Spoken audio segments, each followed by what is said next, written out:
Sige lang, honey. Kaya mo yan. Ilabas mo na yan, please. Push! Sige na! Sige na, Lokman! Sige na, labas mo na yan! Sige na naman! Oh! Wait, normal ba sa baby na may buhok na agad pagkalabas? Hindi. Okay, man. Kamusta? Akin na yung baby. Oh. Ay, thank goodness. Okay ka lang. Nilagyan ko yun ng bomba. Teka, ano?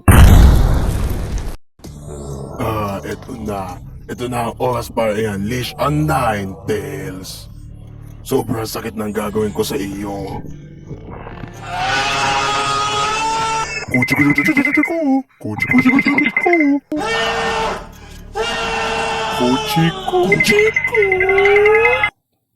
What's up, my baby?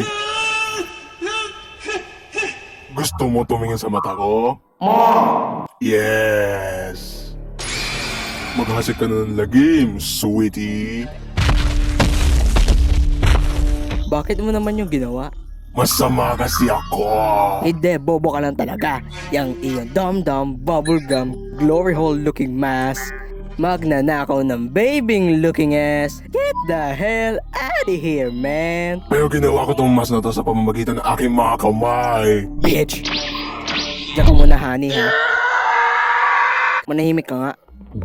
Sinatong mo ang damdamin ko. Ngayon, mamamatay ka na. Hindi, ikaw. Ikaw! Hindi, ikaw. Ikaw! Hindi, ikaw. O sige, hit me. Ano pa inaantay mo? Patayin mo na ako. Sige lang. Hit me. Hit me, hit me, hit me, hit me, hit me, hit me, hit me, hit me, hit me. Yeah. Ano ba kakanto? Oh, gusto mo ng boto. Go, go, gaga. O, yan pala yung crush mo 13-year-old na hindi ka pinansin sa matagal na panahon yun yung pagsasama, hindi ba? Nasaan? Ow, ouchie. Alis na ako dito. Let's go! O, hey, asawa ko. Hey, Foxy, bumalik ka na sa asawa ko. Mo! Ayaw mo? Bakit naman? Mo! Talaga ba ganun kadami yung nakain niyang Doritos? Ma! Hindi rin naman, siguro na ulanan ka na ng Doritos, no? At least masarap naman yung lahat ng kinakain niyang Doritos. Mo! Hey, may problema lang tayo. Ayaw niya kasing bumalik sa yung belly. Kasi naman, matakaw ka sa Doritos, so saan natin ilalagay itong batang to? Gusto mo ilagay yung Ninetales sa bulating yon. Okay. Sobrang liit naman. Sa fox na yon. Gusto mo ilagay yung malaking fox sa maliit na fox. Okay. Gusto mo na nasa loob ng fox, ha? Mukhang ayaw niya. Alam ko na. Paano kaya ko ilagay ka namin sa loob ng tiyan na anak namin? Hey, magiging overpowered siya. Okay. We've decided na ilalagay ka namin sa loob ng aming anak. Ma!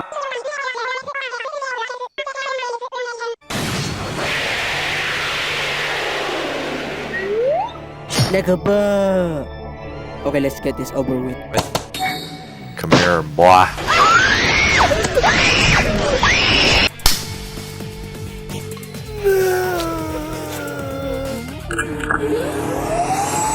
Yay! Nagawa namin! At malapit na mamatay.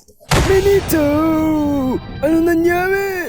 Nilagay ko yung siyam na buntot sa aking baby. Bakit ka naman gumawa na karamadumal na bagay? Isipin mo lang, pag siya lumaki at may mga kalaban siya, tapos may lalabas sa kanya na hindi ko alam kung anong tawag dito. At saka binugbog na lang nila yung disability. Oh, ang sick nun, diba? Parang mali ka, pero ano bang pangalan niya? Ang pangalan niya ay Billy. Naruto pala. Teka lang, parang katulad ba ng fish cake thingy sa ramen? Tama. Teka lang, ang pangit naman ata pakinggan noon. Paano kaya kung pangalanan ko yung anak ko ng corn? O hindi kaya chicken nugget? Oo na, sige na. O sige, Sensei. Ipangako mo na, ay ibig ko sabihin, ipangako mo na aalagaan mo at mamahalin na patunay mo anak ang anak ko sa matagal na panahon. At sabihin mo din sa kanya na mahal namin siya. Mahal namin siya. Huwag na huwag mong kakalimutan yung mga sinabi ko. Benito, pinapangako ko sa sarili ko at sa anak ko na si Azuma na aalagaan ko iyong anak na si Naruto. A few moments later. Ito na yung ramen mo. Hindi ako ang tatay mo.